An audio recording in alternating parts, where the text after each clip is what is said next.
9th standard മാത്സിലെ മൂന്നാമത്തെ ചാപ്റ്ററായ parallel lines എന്ന ചാപ്റ്ററിലെ page number 46-ലുള്ള question number 2-ലെ മൂന്നാമത്തെ ക്വസ്റ്റ്യനും ഇവിടുത്തെ തേർഡ് ക്വസ്റ്റ്യനുമാണ് ഈ വീഡിയോയിൽ എക്സ്പ്ലെയിൻ ചെയ്യുന്നത്. ഈ രണ്ടാമത്തെ ക്വസ്റ്റ്യനിലുള്ള ഫസ്റ്റത്തെ രണ്ട് ക്വസ്റ്റ്യനും പാർട്ട് 4-ൽ എക്സ്പ്ലെയിൻ ചെയ്തിട്ടുണ്ട്. മൂന്നാമത്തെ question, draw a triangle of each of types below of perimeter 13 centimetre. Perimeter 13 centimetre ഉള്ള ഒരു ട്രയാങ്കിൾ നമുക്ക് വരച്ചെടുക്കണം. Isosceles with lateral side 1.5 times the base. Isosceles triangle ആവണം. അതിൻ്റെ ലാറ്ററൽ സൈഡ്സ് എന്ന് പറയുന്നത് അതിൻ്റെ ബേസിൻ്റെ 1.5 ടൈംസ് ആവണം. നമുക്ക് ഐസോസിലസ് ട്രയാങ്കിൾ ആണ് വരക്കേണ്ടത്. ഐസോസിലസ് ട്രയാങ്കിൾ എന്ന് പറഞ്ഞാൽ എന്താണ്? ഒരു ട്രയാങ്കിളിനകത്ത് രണ്ട് സൈഡുകളുടെ ലെങ്ത് ഈക്വൽ ആയിരിക്കും. ഇവിടെ ഈ ലാറ്ററൽ സൈഡ്സ് എന്ന് ഉദ്ദേശിച്ചത് ഈ ഈക്വൽ സൈഡ്സുകളെയാണ്. ഇവിടെ നമുക്ക് പറഞ്ഞിട്ടുള്ള എന്താണ്? ഈ ബേസിൻ്റെ 1.5 ടൈംസ് ആണ് ഈ ലാറ്ററൽ സൈഡ്സ് എന്ന് തന്നിട്ടുണ്ട്. നമുക്ക് റേഷ്യോ ഒന്നും തന്നിട്ടില്ല. ഇതിൻ്റെ പെരിമീറ്റർ എത്രയാണ്? 13 സെൻറ്റിമീറ്റർ ആണെന്നും തന്നിട്ടുണ്ട്. അപ്പോൾ നമുക്ക് ഈ 13 സെൻറ്റിമീറ്ററിനെ ഡിവൈഡ് ചെയ്യണം എന്നുണ്ടെങ്കിൽ നമുക്ക് റേഷ്യോസ് വേണം, അല്ലേ? എന്നാലല്ലേ നമുക്ക് ഈ 13 സെൻറ്റിമീറ്റർ ലെങ്ത് ഉള്ള ലൈനിനെ ഡിവൈഡ് ചെയ്യാൻ പറ്റുള്ളൂ. അപ്പോൾ ആദ്യം നമുക്ക് ഈ തന്നിട്ടുള്ള കണ്ടീഷൻസ് നമ്മൾ റേഷ്യോ ഫോം ചെയ്തെടുക്കണം. ഇവിടെ തന്നിട്ടുള്ള എന്താണ്? ഈ ലാറ്ററൽ സൈഡ്സ് എന്ന് പറയുന്നത് ബേസിൻ്റെ 1.5 ടൈംസ് ആണ്. ബേസ് എത്രയാണെന്നൊന്നും തന്നിട്ടില്ല. അപ്പോൾ നമുക്ക് ബേസ് ഒരു എക്സ് ആക്കി എടുക്കുകയാണെന്നുണ്ടെങ്കിൽ ലാറ്ററൽ സൈഡ്സ് എന്താണ്? ഈ ബേസിൻ്റെ 1.5 ടൈംസ് ആണ്. അതായത് ബേസ് ഇൻറ്റു 1.5. ഈ 1.5ന് ആദ്യം നമുക്കൊരു ഇംപ്രോപ്പർ ഫ്രാക്ഷനിലേക്ക് കൺവേർട്ട് ചെയ്യാം. 1 × 2 2 2 + 1 3. സോ 3/2 എക്സ് ആണ് വരിക. അതേപോലെ തന്നെ ഈ സൈഡും എന്തായിരിക്കും? ഇതിൻ്റെ 1.5 ടൈംസ് അല്ലേ? അപ്പോൾ 3/2 എക്സ് അല്ലേ വരിക? സോ 3/2 എക്സ് ആണ് ഈ സൈഡും വരിക. ഇനി നമുക്ക് റേഷ്യോ ഫോം ചെയ്യാം. അപ്പോൾ ബേസ് എത്രയാണ്? എക്സ്. രണ്ട് സൈഡും 3/2 എക്സ്, അടുത്ത സൈഡും 3/2 എക്സ്. ഇനി റേഷ്യോ എന്ന് പറയുന്നത് എന്താണ്? സെയിം ഫാക്ടേഴ്സിനെയൊക്കെ ക്യാൻസൽ ചെയ്തിട്ടുള്ളതാണല്ലോ. നമുക്ക് എക്സിനെയൊക്കെ ക്യാൻസൽ ചെയ്യാം. അപ്പോൾ നമുക്ക് എന്ത് കിട്ടും? 1:3/2 3/2. ഇവിടെ നോക്കൂ, നമുക്ക് വീണ്ടും ഫ്രാക്ഷൻ ഉണ്ട്. അപ്പോൾ ഈ 2നെ ക്യാൻസൽ ചെയ്യാൻ എന്ത് ചെയ്താൽ മതി? ഈ എല്ലാ നമ്പറിനെയും നമുക്ക് 2 കൊണ്ട് മൾട്ടിപ്ലൈ ചെയ്താൽ മതി. അപ്പോൾ 1നെ 2 കൊണ്ട് മൾട്ടിപ്ലൈ ചെയ്യുമ്പോൾ 2:, ഇതിനെ മൾട്ടിപ്ലൈ ചെയ്യുമ്പോൾ 2 പോയി കിട്ടുമല്ലോ. അപ്പോൾ 3:, ഇതിനെ മൾട്ടിപ്ലൈ ചെയ്യുമ്പോൾ ഈ ഡിനോമിനേറ്ററിലുള്ള 2 പോയി കിട്ടും, 3. അപ്പോൾ ഇതാണ് റേഷ്യോ. സൈഡ്സുകളുടെ റേഷ്യോ എന്ന് പറയുന്നത് 2:3:3. അപ്പോൾ ഈ ഒരു റേഷ്യോയിൽ നമ്മൾ ഈ 13 സെൻറ്റിമീറ്റർ ലെങ്ത് ഉള്ള ലൈനിനെ കട്ട് ചെയ്യണം. അപ്പോൾ അതിന് ഡിവിഷൻ പോസിബിൾ ആയിട്ടുള്ളൊരു ലെങ്ത് നമ്മൾ എടുക്കണമല്ലോ. അപ്പോൾ എത്രയായിരിക്കും ഉണ്ടാവുക? ഇവിടെ 2 + 3 + 3 വരുമ്പോൾ 8 സെൻറ്റിമീറ്റർ അല്ലേ? അപ്പോൾ 8 സെൻറ്റിമീറ്റർ ലെങ്ത് ഉള്ള ഒരു ലൈനിനെ 2 centimetre 3 centimetre and 3 centimetre each ആക്കിയിട്ട് കട്ട് ചെയ്യാമല്ലോ. അപ്പോൾ ഇങ്ങനെയുള്ള ലൈനിൻ്റെ ഈ പോയിന്റ്സിലൂടെയൊക്കെ പാസ് ചെയ്യുന്ന പാരലൽ ലൈൻസ് എന്ത് ചെയ്യും? ഈ 30 സെൻറ്റിമീറ്ററിനെയും സെയിം റേഷ്യോയിൽ കട്ട് ചെയ്യും. അപ്പോൾ ആദ്യം നമ്മൾ ഈ 13 സെൻറ്റിമീറ്റർ ലെങ്ത് ഉള്ള ലൈന് വരച്ചെടുക്കുക.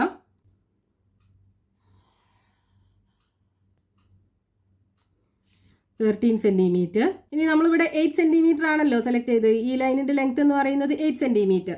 അപ്പോൾ ഇവിടുന്ന് 8 സെൻറ്റിമീറ്റർ ലൈന് വരച്ചെടുക്കുക. അതിൽ 2 സെൻറ്റിമീറ്റർ 3 സെൻറ്റിമീറ്റർ 3 സെൻറ്റിമീറ്റർ മാർക്ക് ചെയ്തിടുക. 2 സെൻറ്റിമീറ്റർ 3 സെൻറ്റിമീറ്റർ ആൻഡ് 3 സെൻറ്റിമീറ്റർ. ഇനി ഈ പോയിൻറ്റ്സുകൾ തമ്മിൽ ജോയിൻ ചെയ്യിപ്പിക്കുക. സെറ്റ് സ്ക്വയർ ഈ ലൈനിന് കോയിൻസൈഡ് ചെയ്ത് വെക്കുക. സ്കെയിൽ മൂവ് ചെയ്യിക്കാതെ സെറ്റ് സ്ക്വയർ മാത്രം മൂവ് ചെയ്യിക്കുക. നമുക്ക് വേണ്ട പോയിന്റിലെത്തുമ്പം പാരലൽ ലൈൻസ് വരച്ചെടുക്കുക.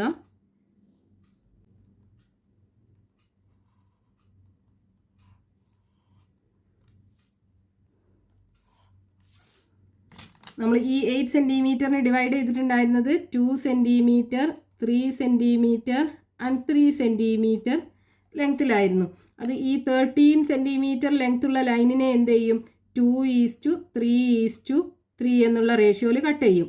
അപ്പോൾ നമുക്കിവിടെ ഐസോസിലസ് ട്രയാങ്കിളിൻ്റെ 3 സൈഡും കിട്ടി. ഇത് രണ്ടുമാണ് ഈക്വൽ സൈഡ്സ് അല്ലേ? ഇത് രണ്ടുമാണല്ലോ ലെങ്ത്തിൽ ഈക്വൽ ആയി തോന്നുന്നത്. അപ്പോൾ ഇതാണ് നമുക്ക് ബേസ് ആക്കി എടുക്കേണ്ടത്. എന്നിട്ട് ഇവിടുന്ന് സൈഡ് ലെങ്ത്തുകൾ മെഷർ ചെയ്തെടുക്കുക. രണ്ടും ഈക്വൽ ആണ്. നമ്മൾ അങ്ങനെയാണ് ഡിവൈഡ് ചെയ്തത്. 3:3 ആണല്ലോ ഇവിടെ ഉള്ളത്. ഇനി ഈ പോയിന്റിൽ നിന്ന് ആർക്ക് വരയ്ക്കുക. അതേപോലെ ഈ പോയിന്റിൽ നിന്നും മുകൾക്ക് ആർക്ക് വരച്ച് കട്ട് ചെയ്യിപ്പിക്കുക. ഇനി ഈ ആർക്ക് ഇൻ്റർസെക്റ്റ് ചെയ്യുന്ന പോയിന്റ്സുകൾ ഈ ബേസിലേക്ക് ജോയിൻ ചെയ്യിപ്പിക്കുക.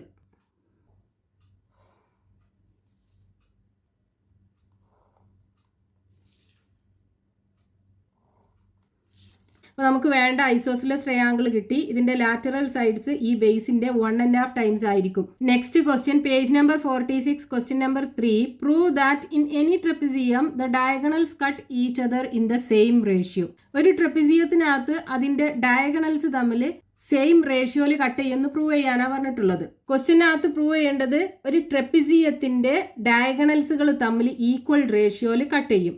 അപ്പോൾ ഇവിടെ ഒരു ട്രപ്പിസിയം വരച്ചെടുത്തിട്ടുണ്ട്. പേര് കൊടുക്കാം PQRS.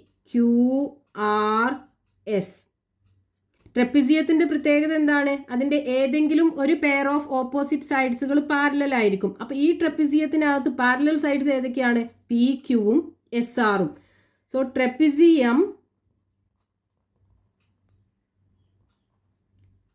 PQRSനകത്ത് PQ is parallel to SR. നമുക്ക് ഇതിൻ്റെ ഡയഗണൽസ് ഒന്ന് വരച്ചെടുക്കാം. ഡയഗണൽസ് എന്ന് പറഞ്ഞു കഴിഞ്ഞാൽ ഓപ്പോസിറ്റ് വെർട്ടെക്സുകൾ തമ്മിൽ മീറ്റ് ചെയ്യുന്ന ലൈൻസ്. ഇത് രണ്ടുമാണ് ഇതിൻ്റെ ഡയഗണൽസ് വരിക. ഇതിൻ്റെ മീറ്റിംഗ് പോയിന്റ് നമുക്ക് O കൊടുക്കാം. ഇനി ക്വസ്റ്റ്യനിൽ നമുക്ക് പ്രൂവ് ചെയ്യാൻ പറഞ്ഞിട്ടുള്ളതനുസരിച്ച് സെയിം റേഷ്യോയിൽ കട്ട് ചെയ്യുന്നത്, അതായത് SO/OQ is equal to RO/OP.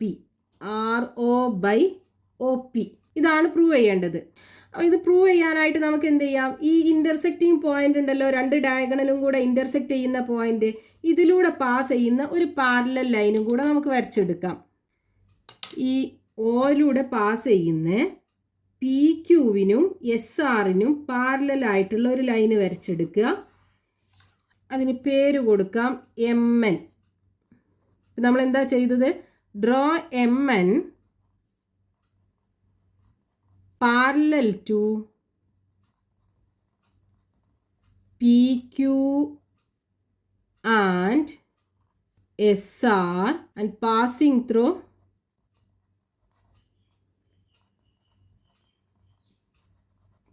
O.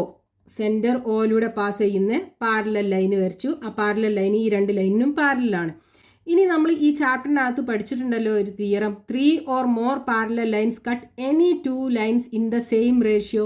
3 അതിൽ കൂടുതലോ പാരലൽ ലൈൻസ് 2 ലൈൻസിനെ സെയിം റേഷ്യോയിൽ കട്ട് ചെയ്യും. ഇവിടെ നോക്കൂ, PQ, MN and SR 3 parallel lines ഉണ്ടല്ലോ ഇവിടെ. ഇതിനെ കട്ട് ചെയ്ത് പോകുന്ന 2 ലൈൻസ് അല്ലേ ഈ ഡയഗണൽസ്. അപ്പോൾ ഈ ഡയഗണൽസിനെ സെയിം റേഷ്യോയിൽ കട്ട് ചെയ്യുമല്ലോ. അപ്പോൾ അത് വെച്ചിട്ട് നമുക്ക് എന്ത് ചെയ്യാം? ഇതിൻ്റെ ഈ ലെങ്ത്തുകളുടെ റേഷ്യോ ഈക്വൽ ആയിരിക്കും എന്ന് പറയാം. അപ്പോൾ എന്തായിരുന്നു theorem? 3 or more parallel lines cut any 2 lines in the same ratio. Therefore, SO/OQ is equal to RO/OP. അതാണല്ലോ നമുക്ക് പ്രൂവ് ചെയ്യേണ്ടത്. That is, the diagonals cut each other in the same ratio. So ഈ രണ്ട് ഡയഗണൽസും തമ്മിൽ same റേഷ്യോയിലാണ് cut ചെയ്യുന്നത്. ഇതോടുകൂടി ഈ പാർട്ടിലുള്ള exercise questions തീർന്നിട്ടുണ്ട്.